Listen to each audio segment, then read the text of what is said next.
Hello and welcome to the RTO Show. I'm your host, Pete Shau. Today, we got somebody for you today. But first, listen, guys, I want to talk to you about some stuff. I want to tell you, I've done some math. I think I got it down to 47% of you guys that are watching every single week do not have the subscribe button hit. Please do that. Hit that subscribe button. Hit that bell to get notifications and let you know what's going on. Also, the newsletter is coming out for 1 of 2026. Make sure you go on the website, the rtoshowpodcast.com. Click that thing there, put your information in, let me know that you want a newsletter. I'll make sure I send it out to you. And don't forget, buy some swag. Listen, today I'm wearing the red shirt that I got from Vox. That's Remember Everybody Deployed. Also, I want to give a shout out to my guys, Dave Deep, Ray Muncie. Dave Deep runs the Wake for Warriors, and Ray Muncie runs the Buddies down in Georgia. He also helps with the Wake for Warriors. These guys are doing amazing stuff. If you want to, go on the website, go to that link on the Wake for Warriors, and please donate. They need your support. And what I'm going to say is, I know now is hard. I really do. I know that nowadays money is tight, but it's even harder for those vets. This is a great cause. Give anything you can. And if you can, at least just send them a letter and say, hey, we love you guys. Send them an email. Show some support. Go on their Facebook. We appreciate it. But let's get down to business. I am with somebody from RNR Tire Express today, and fascinating backstory, fascinating story, period, because he's doing something great. Now, I've got Jason Chui on from RNR Tire Express, and listen, Jason, been dying to talk to you. You've got a lot going on, especially behind you, man. You've got the setup over there. I feel like I should be where you are. You know what I mean? We need to be talking over there. One of these, we're going to do like a personal interview in the man cave. But Jason, how you doing today? I'm doing great. How about yourself, Pete? I am excellent. Listen, I was doing some research here. I'm going on the backstory, and I'm like, oh my God, dude, you've been everywhere and everything for the wheel and tire side, and you've done quite a bit. Now, there is a story to be told from where you've gone to where you are now, because you started in a completely different setup and you've come to rent to own. You're really taking on a different role where you're this yes, sir. Really important guy, just over shop and really kind of telling people how to get it done, which is super important. I really love it. Give me a little bit about yourself though, Jason. How you doing today? What's going on in the man cave of all in North Carolina? Yeah, that's exactly about it. Doing good. Just got back from a long road trip. Visited a couple stores in Georgia, back in South Carolina, and then came back home yesterday and right back at it. Already got phone calls coming in while I'm on here, so it's never ends. It's always something. Guys, give me 60 minutes. Give me 60 minutes. Give it a pause. God. But, you know, it's one of those things that when you take on these roles, especially when you have so many stores, and you guys are 24 stores, is it right now? 24, 25 in about 3 weeks, and 26 probably in about 2 months. That is amazing. I will tell you guys, this R&R franchise right now, killing it, making some serious revenue, doing some really good things, and trying out some new positions such as your own, where Jason's going around and really handling some business, showing a lot of what he's learned, his experience, and getting these shop techs up to, listen, doing an amazing job, but they're just following his lead to be able to do it even better. And that's why they're growing. And I love these ideas. I want to talk to you a little bit. So before all this started, 1996, we're in Sears, back when Sears used to be a thing. You remember that, Anthony? You remember the Sears Auto Center was something, man? I miss that place. Right? Yeah. It used to be something. So back then, you get started ASC certified. Tell me a little bit, like, why does that certification matter? Because I know that coming from the traditional side, we don't have any certifications like that. So what's an ASE certified technician different between somebody who's just in the shop? So it's changed a little bit over the years. When I was 17 years old and, you know, when I started with Sears, I was still taking tech school. So I was learning stuff, doing tires, really more hands-on, kind of what we've brought in today, but more hands-on learning from some of the older techs while I was in there. And that's what gave me the direction on where I wanted to go. But back then, and you talking 96, 97, 98, ASEs was the thing. If you had the certifications, much easier to get a job as a technician. Dealerships were looking for it. It was just a big plus. Very hard test. It's not for the weak at heart. That's for sure. It's kind of hard to explain, but the ASCs are written by guys behind the counter, not as much as guys in the field. So the answers they're looking for is not what we would typically do in the repair facility. But yeah, I've literally, just like most of our guys in our company that come from the shop, they started in the shop spot as a tire tech and just move your way up and learn more as you go. Right. And that's where this position has kind of grown now, is where I'm that older guy now that's bringing down any kind of knowledge into the younger group, and hopefully it's sticking to them. But yeah, I've been through them. When I see 96, to me, that was not that long ago. I'd say a couple years ago. That's showing our age.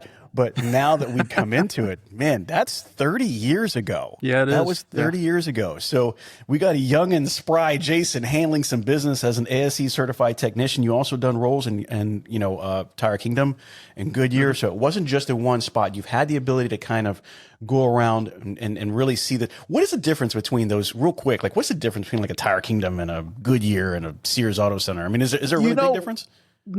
It is when it comes to what we do now and what I've seen from the retail side of things to where we're on the RTO side and with the customer service side of it.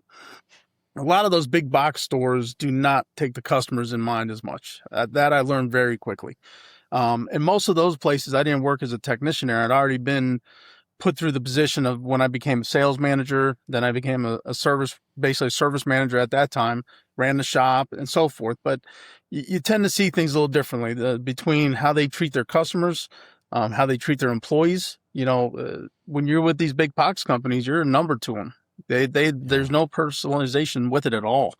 And that's the one nice thing now growing up through that, kind of being just like a parent. You learn things from your parents. I learned things from past companies, and we try to not go that route now. So now it's knowing our people. I like to go to my stores and know everybody's name. It's a good feeling to see that we kind of changed that, especially coming here. But yeah, I mean, it's the experience that you learn from. I'll never take it back. I'm glad I did it. But yeah, it's biggest thing is customer service and how they treat their employees. Business wise, the business doesn't really change, but having someone over you that, don't know you at all and expects you to do stuff and turn out numbers, but don't know how to communicate with you either. So it definitely, there's a big difference between that and where we're at now. Well, I see these changes happening, right? Because right now, RNR Tire Express is over 200 stores, Yes, sir. And talk to me a little bit about your franchise, because although you're RNR you're RNR franchisee, you have your own company. What's the name of that company, and who are some of the guys that help you get this going? And then who are some of the guys that actually own the business and kind of get you guys from 24 to 26 stores and beyond? Yeah, so it's Rims USA LLC. Tony Raffo was the owner, just recently passed away, which was a big thing. It was definitely a shock from us. Myself being here going on 17 years, Ken Mashburn, Chris Raffo, those are our two owners, regionals. Scott Gregory, district managers play a big part in it too. John Clark was basically my mentor who brought me into the company 17 years ago.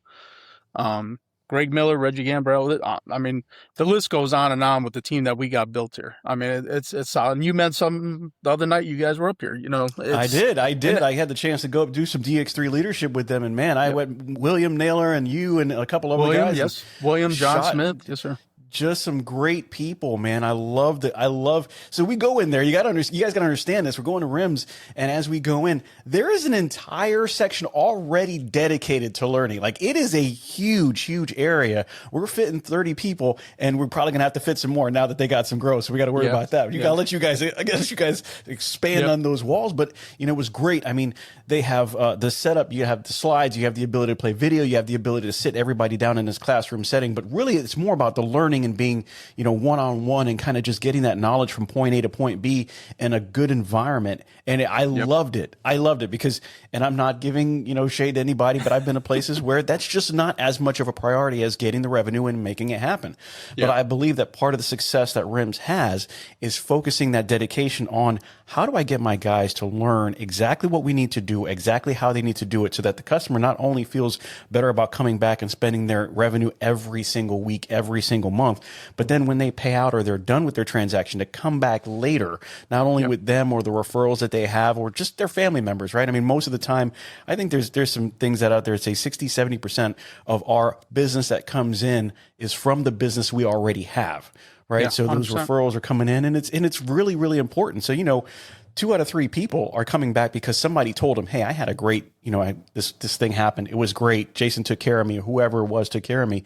You should probably go over there, which I think is a great thing. And I want to get into some of the differences between what you're doing at R&R and what you've seen in those big box retailers, because I would have never guessed starting out here. You have some pretty heavy names right here. And then you spend more time out of the last 30 years at RNR Tire Express with rims than you did in those big boxes, right? So 17 years out of the 30 years that we're talking about, 31 if you want to count 2026, but it's just one of those things like that's a big change. That's a big difference. And you've done well here. Not only have you come here, but you've succeeded, but we'll get into that right now. But so you are the corporate service manager and trainer for rims. That was something new. This is a brand new position. I've kind of been doing it before the position was made 100%. When I was managing the store, I was doing a lot of traveling, which obviously stressed my assistant managers and stuff out. But it was a good prep course for them. They kind of knew what to look for. Right. But at first, when I first primarily did it, I was basically just training on balancing, alignments, our typical day in, day out stuff. As it's grown now, we've put service managers into play, which is the first in at least our franchise. I don't know what the other ones are doing, but we basically have assistant managers, and now service managers who completely run the shop flow, selling the product to the customer, explaining everything to the customer. And it's kind of, and if you ask them what's kind of the difference between the retail and this is the part that retail actually is a good thing. This is that management side that we never got into, that retail's had forever. But the difference is in our motto, to serve, not just service, and we try to bend over backwards for our customers. We try to do everything we can. And that's biggest thing from coming from the retail side is, like I said earlier, the customer service part of it. Just like his employees being a number, those customers are a number to them. Here, it's not. Here, we take it personal. We try to do anything we can to take care of the customer. A big thing a lot of people don't look at anymore is, we could treat a customer 100% good. They're likely to tell one or two people. You treat a customer bad, they're going to tell 20 to 30 people. Yeah. And it's something people still don't realize, and our retention and our referral programs and the amount of customers that bring their families. I couldn't tell you. Obviously, being here 17 years, you could get an idea, but I remember I have customers that had their kids coming in when they were little kids at one time to where they're grown adults now, and they're coming and get stuff from us. Jason, you're making me feel aged right now, man. You're making me feel aged right now. But that's what makes it. That's what it's so satisfying about the position, is to be able to see these customers come back, seeing their family members come in, and the constant just flow of it, just returning back and forth. A lot of these customers, if not all of them, are considered family. We see them on such a large basis. It's not like I see you once every 7-8 months. I'm seeing you weekly, biweekly, monthly, and that's where that relationship comes into play. Absolutely. But yeah, this position is going to be definitely something well needed, and it's going to be a big part of the future because it's just another step to take care of it. Absolutely. I love the idea because sometimes, you have to, what they hate to say it, but you have to break a few eggs to make an omelet, right? Sometimes you just got to do something new. You've got to get outside of your four walls and say, how do I make this better? And you've got to trailblaze that.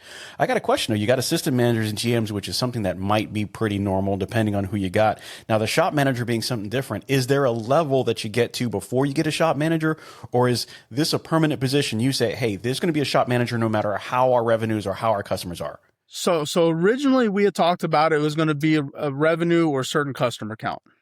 Once we put it into play and we see how well it changed a lot of our outlooks on things and how it worked, we've now turned that corner where now it's going to be fresh. Like Hickory, which is opening in 2 weeks, brand new store, service manager already in play.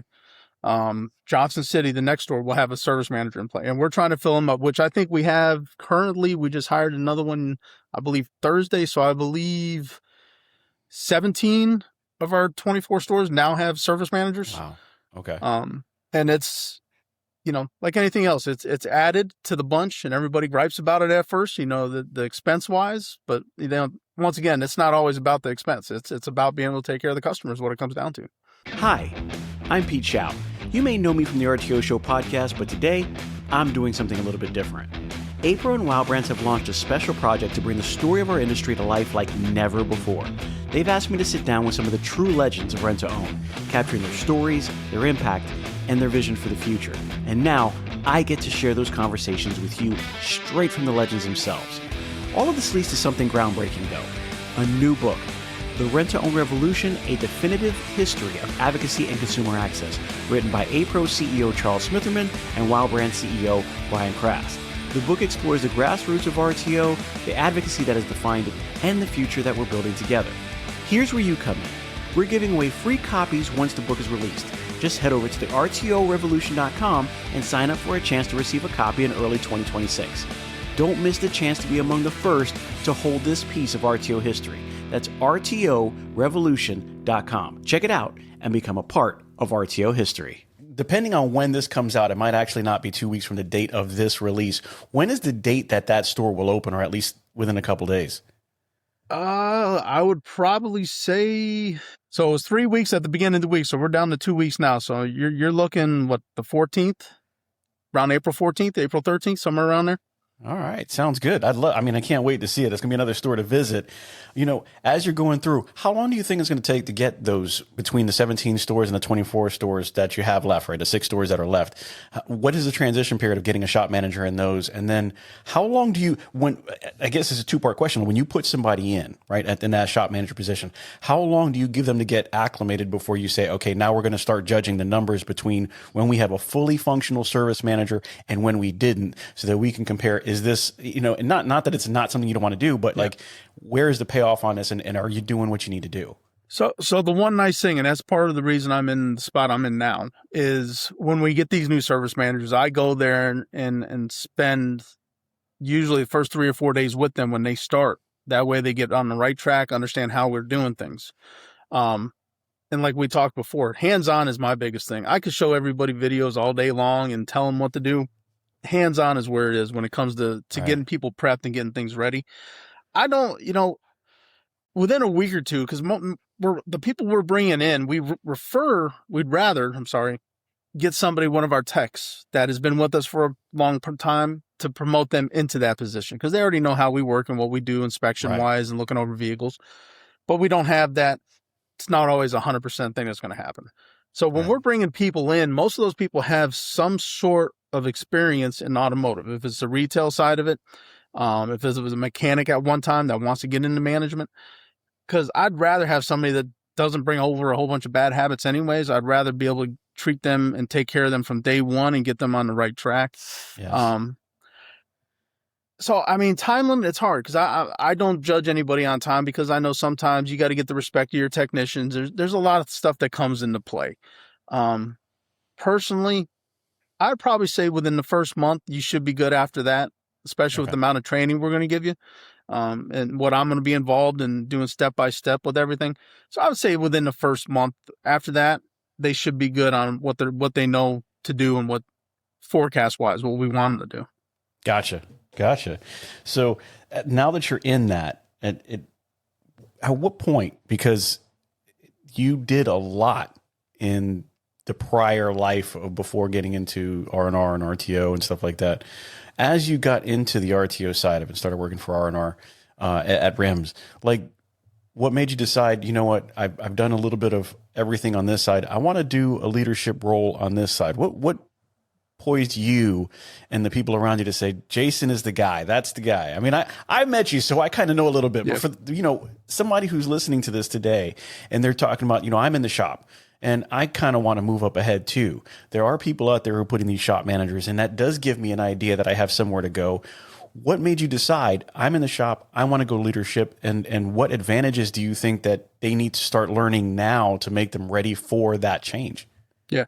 Well, personally for me, it was about going back again, making us feel old, but about 20 years ago, I was still turning wrenches. I was in the shop, but a lot of my background, my family owned a restaurant, so I was always very customer service oriented. My family was very yes sir, no sir, yes ma'am, no ma'am, always very straight on with that. And at the time, my manager, when I was still turning wrenches, he seen me connecting with customers. When customers would come back behind the bays and start asking questions about their car, he seen how I interacted with them. And he really didn't give me much of a choice. He said, you know what, we're taking you out of the shop, we're putting you up at the sales counter. So that was my introduction into sales. So that was about how Anthony, I learned you're that. going to get promotion whether you like it or not. So, but you know, it fell into place. You know, I'm a talkative person. You know, I enjoy helping people. I love training. I love teaching people, you know, and even in a sales point, you're teaching a customer in all reality. When you come to them and you're explaining issues that are done or issues that are going on with their vehicle and stuff like that, the education part is huge. Even when it comes down to tires, the simplest time educating a customer about a DOT number, having them understand the date codes and stuff on DOTs and the conditions of their tires, what causes it. It's still that same teaching aspect. It's not just sales. But that's where that started. And, you know, when I originally came to rims, I came in as a technician. I was basically burnt out of management at the time, working for retail. I took 6 months off, went up in the mountains, kind of stayed away from everything, and decided, you know, now it's time to look for something. And R&R at the time was looking for a tire tech, and started there, say the least. Lasted about 2 months, and then went into sales again, account management, assistant manager, and management. Now here, you know, it's when you got it, sometimes you got it, and you can't run from it. It's going to catch you. I mean, it's just one of those things. That's when he grew the beard. He went into the mountains and grew the beard, and it never left. He was just foraging for food, and that's what happened. No, it's awesome. The baby face, man. The baby face back in the day. Right? I need to grow a beard too. I'm getting a little older. So let me ask you a question. So like when you're in the big box and you see all this, and then you see an ad for something like R&R, you see a tire tech, you want to make a cool, you know, transition. How much of that experience do you pull with you? Like, you know, I see rims right now, and training seems to be such a huge aspect of the ability to be profitable and be, you know, really to expand, which is really huge, especially nowadays, because there's some businesses that are just going through it, and you guys are doing very, very well. How much of what you learned and then those experiences, how much did that come with you so that you can, you know, kind of help this situation? Or was it like these guys are doing it just all wrong? Rims is a completely different situation, or was there a pull through? It does. A lot of it comes with me. I mean, that's what built me as what I am now when it comes to that, when it comes to my job and everything. The good with the bad, you just tend to end up trimming off the bad stuff and you try to put it forward. And when we're out there hiring people, you know, truthfully, I think the automotive side of it is the hardest part to get managers to come over to something different because they don't realize it. Kind of a little bit off subject, but when a retail manager, they pay extremely high salaries, but they own you. When I was a manager, I missed a lot of my son's life because I would literally go into work in the morning when he was sleeping, and I wouldn't come back until at night when he was in bed. And I was working 70, 75 hours a week. Nice money, good money and all that, but you don't realize that. And even now to this day, to try to get some of those guys to come over to us and explaining the benefits, you know, having the family time, the balancing of family and work, it's always sometimes just too much driven by that money, and it's hard to break that. You know, but a lot of it, yes. I mean, when I go and talk to techs, I explain to them, I've been there, done that. And that's what gets a lot of people is they realize there's a chance for more, that you're not just stuck in a particular position, you know, and that back end, those 30 years of experience and understanding what it's like on the other side, you know, I love what I do now. Even when I came in RTO, I had no clue. I didn't know what it was. It was all new to me. To me, it was just another shop job. It was me getting back in the shop.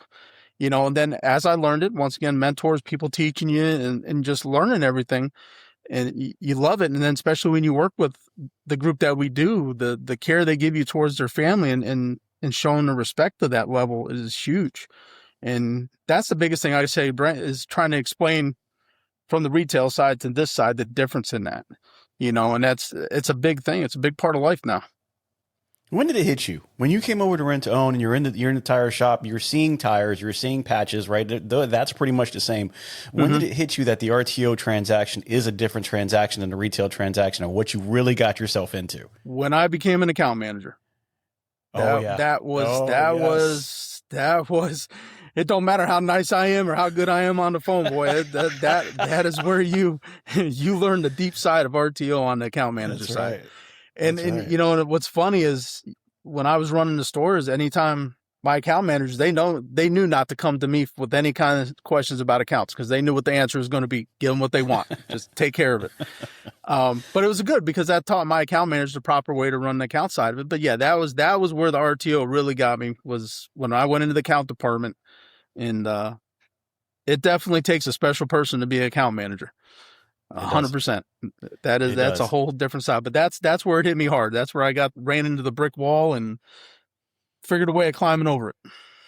We know on the traditional side and on the furniture side, it's really hard because sometimes, like you said, you don't have that bench and you have to hire and you make these things. And one of the things that I've always noticed is that if a GM comes into the role, it doesn't matter how much sales experience, doesn't matter how much floor experience, doesn't matter how much they've done inventory wise and they get a shipment. If you haven't done account management, you will fail.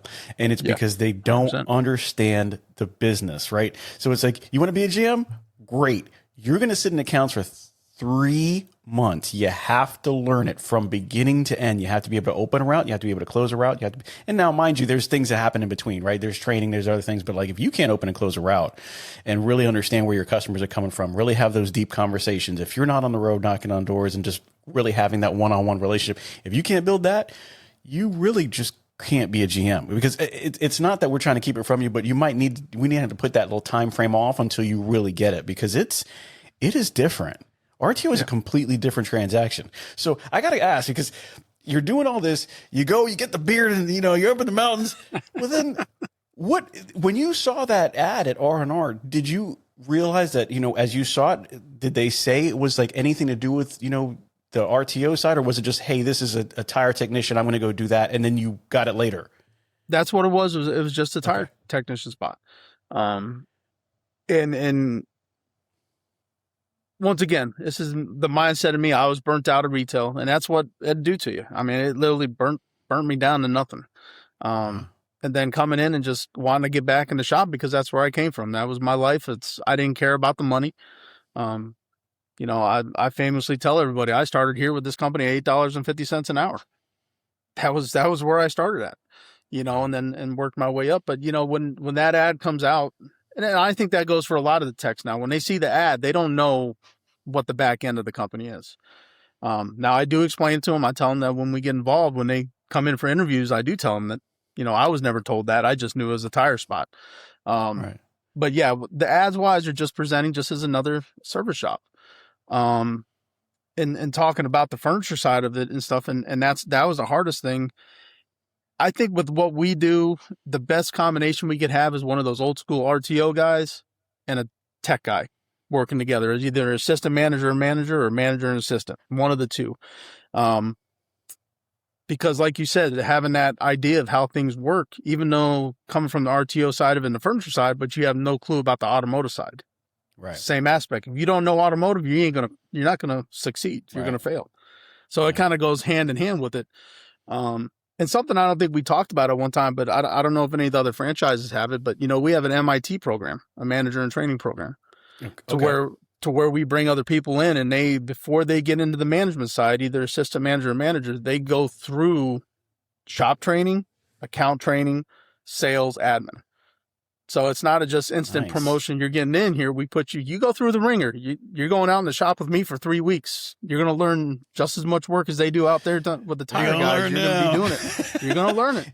Anthony, you can change some tires, right? You got to learn today. You're going to learn today. You're going to learn today. I love it. But yeah, that's just one of those things. But that's where, like you said, the training is key to success anymore. You have to understand it. And giving everybody all the tools to do it is a big thing. And, and I love it. I love it. Well, I could tell you invested in that. I could tell when you're talking about the technical side, when I say the technical side on the car side, let me phrase it that way. We're talking about the automotive car side. What is the difference for some of the people who are listening who don't know what R&R Tire Express does versus a Sears or versus a Tire Kingdom? What is the difference when you come into an R&R Tire Express? What can you expect versus going to one of those other retailers? And then why does that make it easier, better, and more efficient for a rent-owned customer? The biggest difference you're going to see is the customer service side. Once again, going back to what we originally talked about. The packages we give all our customers, the lifetime rotation balancing, flat repairs, life of the tire alignments. None of the big box stores, these retailers aren't doing that. You could buy it, you could pay for it, but we give it to them as part of our package that we do. The year of roadside assistance. I mean, there's so many things that we just included. And the biggest thing is every time you come in our store, you're going to get a smile. You're going to be represented. I mean, it's hard to explain until you see it yourself. And, if we could have everybody walk into a store with a regular plain shirt and see how they're treated at one of our stores compared to going to one of these big box stores and walking in, being ignored, hey, how are you doing today? Right when you walk in, just that's the difference. And that's where the key part of it is. Once again, it doesn't always come to money, the price wise and stuff. That service is what's going to keep our customers. No matter what we do, that's the key part. And that's the difference. Well, that's absolutely, I love the idea because how do you set yourself apart? What's the customers? The customer, you ask the customer, and if they're giving enough 5-star reviews, that's my difference. Yeah. But so what does a Tire Express mean versus a full service center? Because if you went to, RNR Tire Express, I'm not getting a transmission change, right? There is a big difference between what we do here at RNR Tire Express versus a full service. So where does it stop with the Tire Express versus a full service where they can almost get everything done? And, and that's kind of where the stores are going now. Now, obviously before it was just wheels and tires. Now we've gotten into passenger tires. Now we get into lift. I mean, that's the service side of it. Yes. There's things that we're not going to do. We're not doing fluid changes. We're not doing engine rebuilds. We're not doing tune-ups, stuff like that. But the biggest service intervals are your tires, your rotations, your alignments have to get done. And with us now up in some of our services to where we're doing the brake repair, front end repair, the lift kits, lowering kits, all the extra stuff is because those customers is a constant. They always are going to need this service.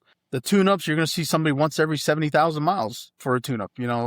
Oil changes, a little bit more consistent, but there's a lot of hazardous material stuff, and there's a lot more to come into play in that, which we just, as much as I'd say we like to do it, it's a lot, and I don't think we'll get to that point yet, at least not right now.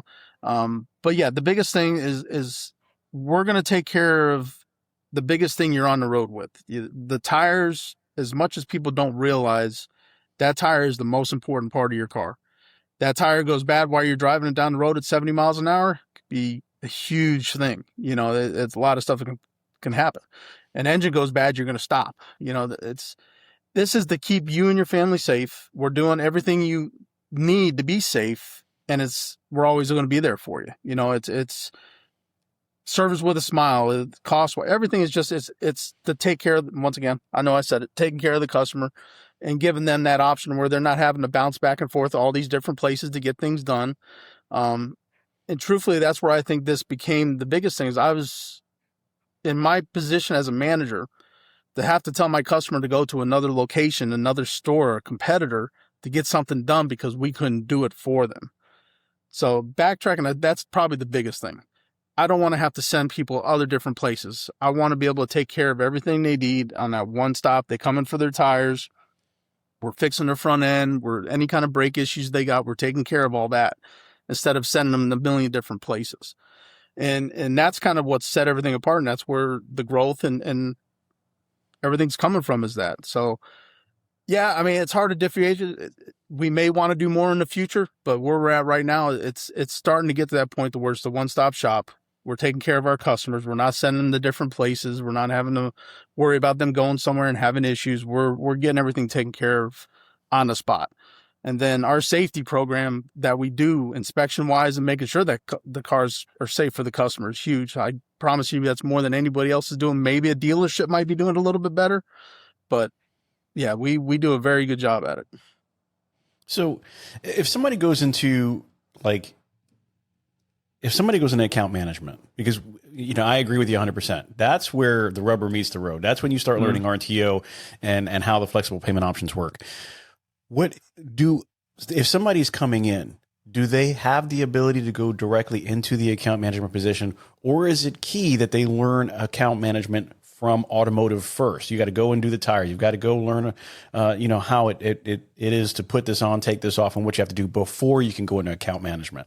Or do you have a program where you're like, hey, we can kind of teach both at the same time so you can be in account management? Like, how does that work? So we actually do have certain account managers do go in the shop for training. Our running position, our account runner tends to have to go into the shop for 2 or 3 weeks to learn everything that comes to that. A regular account manager, not so much, other than the scheduling side and understand the repetition of when the customers come in. Now, personally, once again, kind of something to touch back on, I would rather have somebody 100% green and teach them and train them the right way. Have we had account managers from other companies come in? 100%. Yes, it happens. But you being in the business and knowing, sometimes habits come with those, and it's not habits that we want at our locations. That's not how we treat customers. And knowing accounts can get rough. That's exactly why I said I hit a brick wall, because I'm not that rough guy. I'm not the one to sit here and throw the dabs over the phone. I want to take care of you, but truthfully, if I had somebody that just wanted to get a job and wants to learn, and I explained to them what that particular position includes or details, and they said they want to take a chance at it, I'd 100% give them a chance. Because like I said, we could teach them and train them from day one on the way we want to take care of our customers and how we want the accounts are handled. I've been through a lot. I've seen a lot of guys come in from the furniture side. I've seen a lot of guys come in for different companies, and everybody has a different way of doing things, and what's weird is you wouldn't think that would be. You would think everybody has the same basic steps when it comes to the collections and accounts, but that's far from it. But yeah, we could take anybody and I could train them for any position in that store, just because of how we do our training program, how we scrub you down. It's almost like being in the Marine Corps or in the Army. We break you down and we build you back up. And, it's about the easiest way I could explain it. But yeah, I mean, anybody could do the job. With the way we have the processes and the procedures we have in play with our training and hands-on abilities, I could put anybody in there and do it. So now that you're in this new position, you have the ability to kind of see everybody, talk to everybody, train everybody. How many weeks are you on the road a year? How much are you traveling? You getting those frequent flyer and Hilton points? What's going on? Yeah, I mean, the last, my wife ain't happy about it, but the last month and a half, I've been gone pretty much about a month of it. So it's what was signed up for. I knew what I was getting into, and it's something I love doing. To have that ability, like I said, coming from the retail side, not having anybody do that to myself, no one knew me. The training programs I was in when I was going through it was not like that. It was not the hands-on. It was here, look in a book or do a pre-test and then take the test and learn it. Being able to go and help these guys, knowing they have families, they have kids, everything is makes me very happy and proud of what I'm doing. It's just going to keep getting better. The more experience we bring into these stores, even if it's not just on the service side of it, from sales, accounts, because I could put any point I want in there and help somebody, but it's on the road a lot, but it's worth it 100%. I wouldn't like to be doing anything different than I'm doing right now, because it's what I'm built for. Jason, I got a question. Would you be in a different spot right now if in your early years somebody like you would have been able to step in and said, don't worry about reading the book, let me show you, let me do some hands-on, let me get behind you, and really this is how it gets done, away from the pages of the book and the videos and the screen? Would you be in a different position right now if you had a you 30 years ago? Probably, because I would have learned real quick where the responsibility could be from the training side of things, because I don't know direction-wise, because that's a tough one to say exactly where I'd gone. Maybe I would have been in management a lot faster. I would have probably been in the management a little bit quicker at that point, but the one nice thing I could say, I've had enough jobs that I could count on one hand through my life. I'm not a jumper on things and stuff like that. If anything, it would have sped me up into management. I maybe would have been turning wrenches for a couple less years. But, I wish there was another me back in the day, and actually talking to Ken yesterday, he made a thing. He said, always, how do you put it? Surround yourself with people smarter than you, is what he said. And, and you think of that and you're like, well, I don't want, well, no, man, you're right. How it comes across, because you're always having someone that has a little bit more knowledge is just going to teach you, and me learning something new every day, I'm down for. That's 100% what I like to do. But yeah, he made that comment, and it took a little while first to get it. And I'm like, you know what? In all reality, you're 100% true. You know, you're not looking, you can't have that worry about they're better than me. They're going to take my job, but they're going to educate me more. And, you know, that's the biggest thing. I wish we could go back and have somebody that was more hands-on. I wish that would have been the way the field was back in the day. It's just, it wasn't, you know, it's just one of those things that's coming around now. Yeah. Well, you know, I can always tell you, one of the mentors that I have would always say this to me. We probably have 3 or 4 conversations a week, and every once in a while I would hear this, you know, show me their 5 closest friends or colleagues and I'll paint you a picture. I don't have to see that person. I'll just paint you a picture. And it's like, I really need to figure out if they're painting the Mona Lisa or if they're painting my daughter's school picture. You know, she showed me. I love you, baby. But, you know, it's just one of those things. Like it really does make a difference. And who you surround yourself with is going to determine how far you go, because that knowledge and you're bouncing things off of them and they're bouncing things off of you, and you being able to learn from somebody's experience or knowledge, or, hey, I got knocked down. This is probably not a direction you want to go. How do you learn from this? And, you know, take that. So talking about that, walk us through your role. You have a day-to-day role. Walk us through like a week of what it's like to be in Jason's shoes in this new position. Well, I mean, first off, you got the road time, obviously. I mean, I'm an early guy. I probably get to stores a lot earlier than some of the managers do. You know, I'm on the road early, get there. Usually it's a lot of the service reports, which I showed you some of that. You know, I keep track of how the stores are doing on their service, month to date, year to date, so forth. Updating any kind of procedures we're doing. You know, we're using some new programs that a lot of people never used in the automotive field, for customer tracking and stuff like that. So going through that training, and then that's most of the morning. Afternoon is going to be in the shop. That's where it is. I mean, it's going through brake procedures, the safety procedures, proper balancing techniques, alignments. I mean, it's almost like being a tech again, but now I ain't getting dirty. Now I get to watch people get dirty. But it's still, you know, the hands-on part, like I said, I could give anybody a book and do it, but sitting there and explain it to them step by step and then have them do it again and again, the repetitiveness is what gets it in our head. This is how we're going to do it.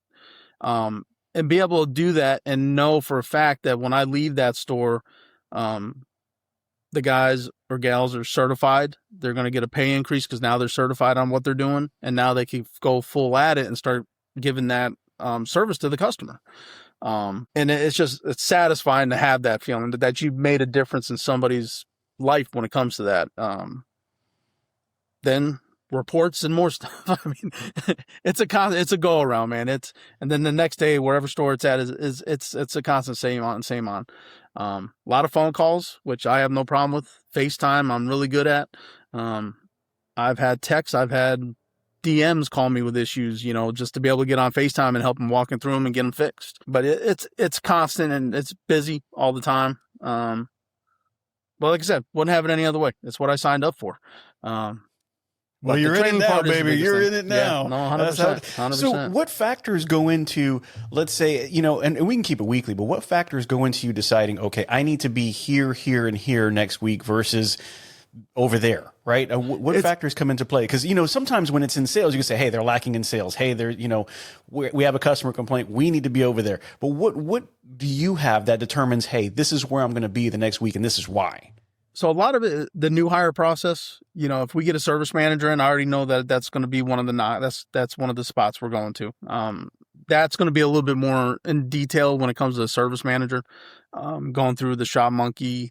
Same thing with the certifications, because in order to be a service manager, you have to be certified just like the techs.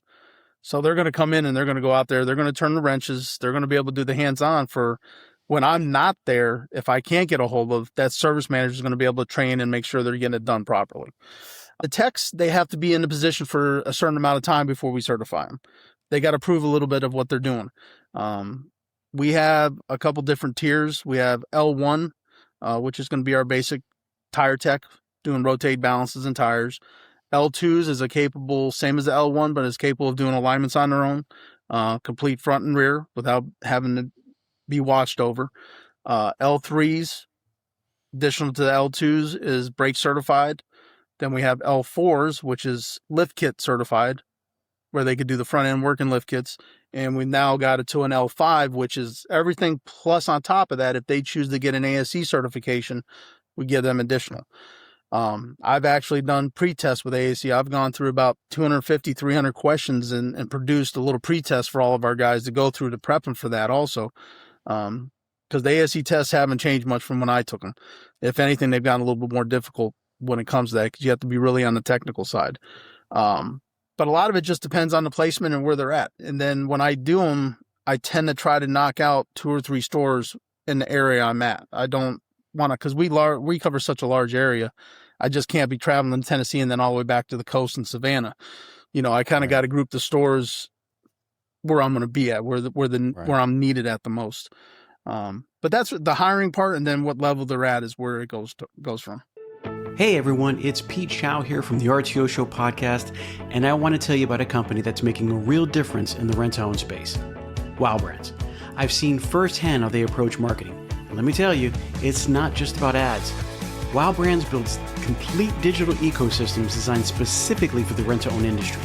Their e-commerce and lead generation strategies are built to bring in qualified leads. And did I mention that they are actively working with the rent-to-own industry while also being members of APRO and TRIB? Listen, these folks are passionate problem solvers. They don't just slap something together. They design, build, and scale the kind of digital retail tools your business needs and your customers actually want. So if you're serious about growing, reach out to Wow Brands at wowbrands.com. I trust them, and I think you will too. You said something there. I mean, you got training, you got levels, you got ASE. There's a level 5. I feel like I should graduate to a level 5 right now. I need to, spend more time. But so who trains the trainer as you're going through this? I know that they don't do things that they did, 30 years ago. Things have elevated. They get better. Tires get better. Compounds get better. Techniques get better. Wheels are different, right? Wheels were way different now than they were back then. They're all pretty much aluminum now, and not cars now. They don't have hubcaps anymore. I mean, there might be one that has them, but I mean, everybody has the solid rim now. They're getting a little bit larger. Average is now 17 inch, 18 inch. I think my car's got like 19. I was like, oh my God, really? Seriously? Trying to sell me a tire there. I have to come to you guys. But who trains the trainer? Who takes care of you, and how often do you do that so that you can pass that down to your guys and say, because they're gonna want to know. I mean, obviously, my main corporate trainer's got to be on the level. He's got to be, certified in just about everything that he's going to teach me. How do you get that, and how long does that last before you have to redo it? So, same aspect as what we talked about earlier, having the smart people around you. I learn every day. There's technicians that know things that I may not know. The processes from when I was doing them hasn't changed. The technology has. So the practices we go along with, we're just making them safer for the consumer. We're just making them safer for the shop. Less responsibility falls on them. But like I said, there's little things that I learn too on an everyday basis. There's a new thing that I have to learn myself. I do take my own ASEs. I keep myself up on an ASE certification. I don't do all of them anymore. I primarily stick to the suspension, brakes, and now they have a service consultant ASE, believe it or not, that the service manager, which I'm thinking about, might be our next step, is get our guys certified, ASE certified in the service side of it. The only way really to learn more is if we got into the more technology side of things when it comes to the more electric cars and stuff like that, which a lot of it now, especially with the electric cars and stuff, the rear parking assist on the brake services and stuff, that's all new to me, but it's opening up a book or getting on a computer and looking it up and learning it. And the repetitiveness of doing that is where it just sticks to you. Now, if I could get me another person that's similar to what I do, it'd obviously make life easier. But we got to find somebody that's willing to do it because, once again, being away from home, all that comes into play. Not everybody wants to do that. But I self-teach a lot. There's always going to be some kind of new documentation. There's something to learn from it. But the biggest thing is the process hasn't really changed. So it's not really learning that other than some shortcuts on things to make it go a little faster, make it a little lot easier. But every day is a new learn. I mean, it's just, there's always going to be something new to catch, something to learn. And it's just one of those things sometimes you got to look in the mirror and go, okay, I need to do this myself. I can't wait for somebody to bring it. Yeah. But that's where it comes down, the self-learning side of it. You mentioned something that I didn't really think about that. I mean, going from 24 to 26 stores, and eventually I know that you guys are going to get more. Is there going to be a time where, like, Jason, you can't handle all the stores by yourself, or you're going to be out 52 weeks a year? Where does that divide line where they come in and say, Jason, you're going to have to train somebody to kind of do what you do and maybe take over 10, 13 stores so you can split it in half and have some time at home? Because that is important, and especially, some of the guys that when I went to North Carolina, I saw them, they're very family oriented, very smart guys, and they understand how it is to have a home life just like it is to be, dead on with your business. Is there a part, have you guys even talked about that yet, considering how new this is? It was talked about at the beginning. They're actually very concerned about that, and just like you said, it is a family business. It is family oriented. Our business and family life is a good mix. The problem is with it is, for how important this position is, the safety wise for the customers, we don't want to just have anybody go into it. Someone's got to be prepared for it and willing to do it also. With the amount of stores we had to make the decision a little faster than I think they wanted to. But just on the safety side of it, it's so huge. And like I said, it's got to be the right people. We can't just have someone going around and telling somebody to do something, but not actually getting into that part with them, the hands-on situation to make sure it's getting done properly. Because anybody could do that, The one thing I could say with pride is, with this business, the biggest safety thing is, like we talked about, is the tires and wheel side of it. We started this in January. And the one thing I'm happy to say, we're into the 4th month and no wheel off situations, no customer damage, nothing. Great. I mean, it's practically been eliminated, knocking on the wood, but they always say, can I make a carbon copy of myself? That's across the board. Managers say it all the time. I need another me to do this. God, yeah. I've heard that a million times. Yeah, Anthony, can you carbon copy yourself? I need one too, man. But it's 100% that. And yes, it was a concern of theirs, and they still check up on me. They make sure, and that's what I love about this is, the owners, management will always check on you to make sure you're okay. And, that's the biggest thing that, are you okay? You spend enough time? Is this going good? You need anything? It's a constant question because they want to make sure we're happy and we're doing, obviously doing our jobs, but we got to get the right person. Eventually it will. We'll find somebody and we'll split it up or whatever we got to do to make it a little bit easier across the board. But we're not just going to throw anybody in that position. It's just like a manager. We're not just going to throw anybody in a manager's position and run a store and expect to take care of the customers and the business at the same time. We got to have the right combination. But yeah, I foresee it. It'll happen. I love the talk, man. I love, the training and the technical side and saying, hey, we haven't had any issues. We have 0 days. When you say, when's the last problem that we had? It's been 100, 300 days, not yesterday. So I love that. I love how that is. But going back just a hair, as somebody comes in, right, they might not have the RTO experience like you did. You didn't have that RTO experience. You didn't know what it was like. What are some of the if somebody comes in, what attributes do you think benefit them going into this technical road in the shop or as an RTO person in the tire and wheel side and the R&R side? What do you think, coming into the business, what is something that they could already have or have worked on or have experience in that would give them a leg up? It's a hard question to answer because anytime I'm looking to hire somebody, obviously from the service side, it's the technical knowledge. And not all technology is good because how they were trained at one particular place isn't always the best. They could say they know everything and then come to us and it's a complete opposite. Truthfully, when it's front counter, even accounts, anything like that, I look at the personality, and that's a key part of it. The personality with what the customers see day in and day out and what they hear over the phone is a big key, the ability to communicate with people properly. It's not always about the skill base, especially on the front side of it. Shop's a little different, but on the front side of it, when it comes to sales, account managers, the communication, personality, all plays a big part of it. I like I said before, you give me a guy that's got 20 years experience at one place and you give me somebody that's coming in fresh, I got a better chance of training that guy that comes in fresh with a good attitude, good communication skills, and a hell of a personality against a guy that's a hardened 20-year vet in the business that is just going to come over and I hate to say it, but think they know everything and it's their way or no way. So it's one of those flip questions. Service side, 100%, you got to have a little bit. We had one of those situations, and we used to call it, when somebody came in and we were doing interviews, we would try to do the interviews on 1 or 2 days a week because, you could spread them out for forever and ever and ever, right? Yeah. And one of the things that we used to say to the GMs was, if you get them green, make them lean. You know what I mean? Like they can come in and just streamline it, and they don't have all these predisposed, ideas of what they should be doing, or the cursors of, hey, I've done this, I've done that, I've done this.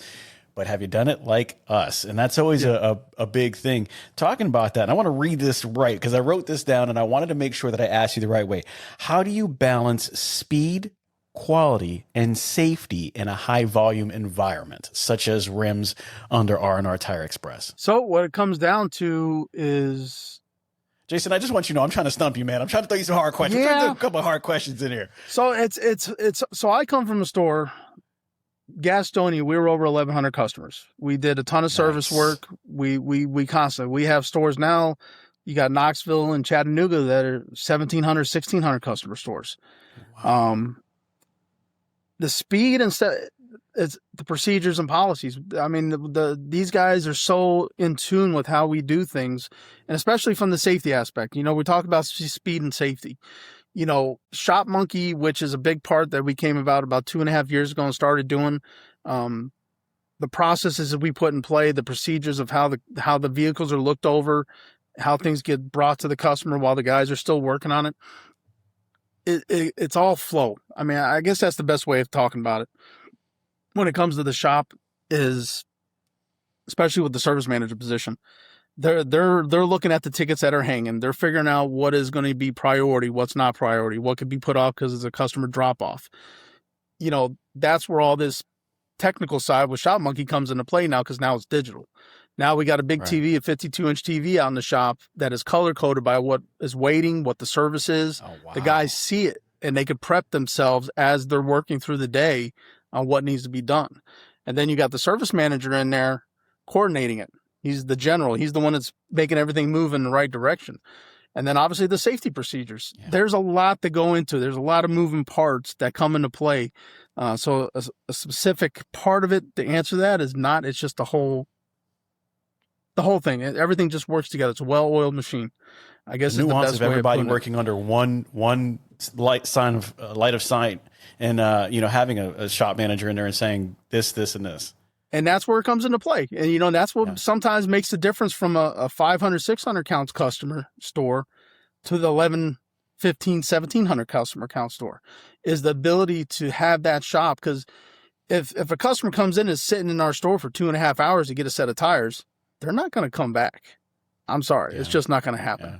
So that's where the shop flow and everything comes into play, from the front counter to the back. When it comes to closing an agreement, everything is just a constant, well-oiled machine on how it works. Is there hiccups? Yeah, there's always going to be speed bumps. That happens. But as long as we handle it the right way and fix it, but the flow chart, policy, procedure, and how just overall the well-oiled machine. I mean, that's really the easiest way of saying it. It's just we've put everything into play to where it's pretty consistent. Well, there's a couple of things I want to talk about real quick. I just want to mention, number one, 1,100 customers, and they have stores that great. Guys, if you saw 3 customers a day, 7 days a week, it would still take you an entire year to see every customer. That is amazing. I love the fact that, we have the monitor up in the shop, and you can see that. I love the way that, as things progress, they also progress with it.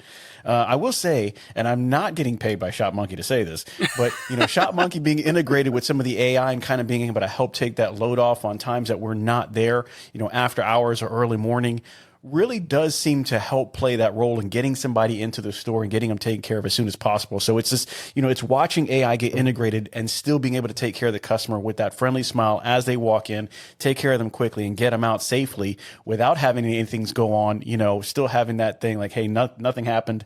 Nobody wheel fall off, no tire blew out for, erroneous means. I love that. I love the MIT program. I love the fact that, we can do whatever we need to do with whatever positions to train, learn, get certified, and get them going as soon as possible.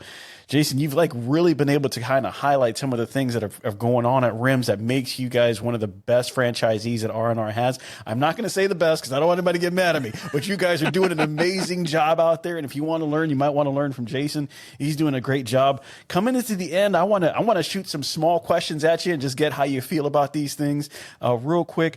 What changes are you seeing in the tire and wheel segment right now that, is new? Like what you're talking about, the AI part of it. With I think people getting a little smarter now or not, I don't want to say smarter, but self-conscious about money-wise, the wheel and tire business has slowed down a little bit, and it's now going kind of geared towards the passenger side. I really don't see any changes other than the AI that's bringing some of the technology that's coming along.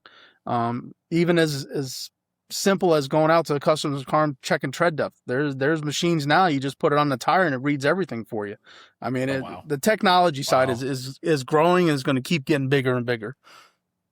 Wow. I love that. Is there anything coming down the pipeline that you guys, as far as dealers, should be looking out for? Something new that's coming down, or maybe something that's you should watch out for as far as, you don't want to get involved in that? And is it electric cars? And I know that's a whole different ball game there, because I know they weigh more, they wear the tire differently, they have different tires because of the weight, the way they stop, the way they go.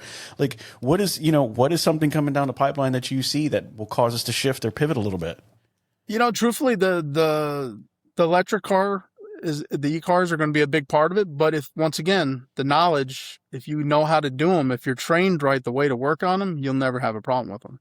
A lot of it is lift points on those cars. Yeah, the tires are different. Some of them have sound deafening foam in them. I mean, there's a lot of different things that come into play.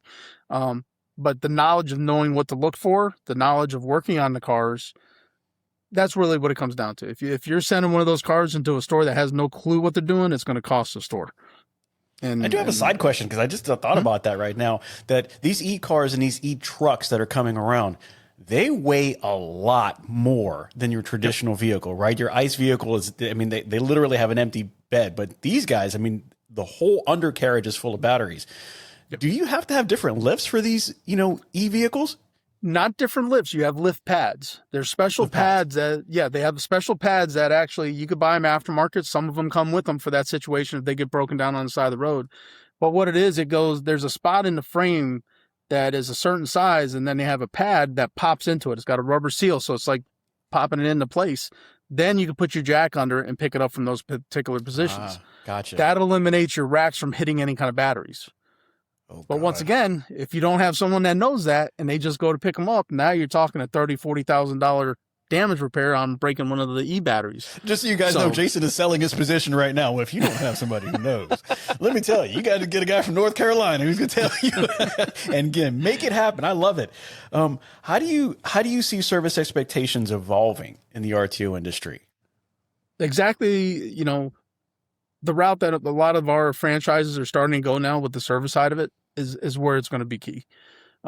We've adapted, we've all learned, when I first came to RNR here with this franchise, we never had livestock. We started carrying livestock, alignments was a thing that RTO in any tire business, when it comes to RTO, never even thought about. Being able to do the alignments for the customers eliminates one more problem. Then we went to the suspension repairs, the brake repair. I mean, everything is just one of those things that just constantly goes and goes. And who knows, in 3 or 4 years, there's probably something else that we're going to end up learning, which the only thing I can say closest that I know is coming is Bluetooth TPMSs. That's going to be the next thing. Yeah, they're going Bluetooth, which is going to change up everything once again. It's going to throw a wrench in a lot of different things because it's a whole different program, but that's going to be the next up and coming thing. Well, thanks, Jason. Now I have something to look up on Google when I get off this. I'll be looking up Bluetooth TPMS sensors. Oh, yeah. Listen, Jason, it's been amazing to have you on the show. You are a breath of fresh air. We do a lot of traditional side, and I'm not saying that's a bad thing, guys, but I love learning about things that I don't know about and talking to people that I really haven't had a chance to sit down with. You've done an amazing job. I'm going to tell you, if you guys want to reach out to Jason and ask any Venom questions that listen, between Jordans and Venoms, he's got all the, I'm just looking at all the, the stuff that you have behind you. I can't see the Jordan Jordans in my picture. I guess they're back there hiding in the corner. Yeah, they're back there on the left over there. But I'm going to tell you guys what, if you guys have any questions for Jason, Chui, or anything for the show, reach out, Pete at the RTO Show Podcast.com. Email me, let's talk. You can also find us on Facebook, Instagram, LinkedIn, and YouTube, where you're going to see this. Jason, thank you so much for being on the show. You've been an amazing guest. It's been great to talk to you and see all the stuff that you have going on back there. Guys, I'm going to tell you, please don't forget to subscribe. Hit that button so that you get a notification every time that we put out a new show. And I'm going to tell you guys, as always, go buy some swag on the website and get your collections low to get your sales high. Have a great one.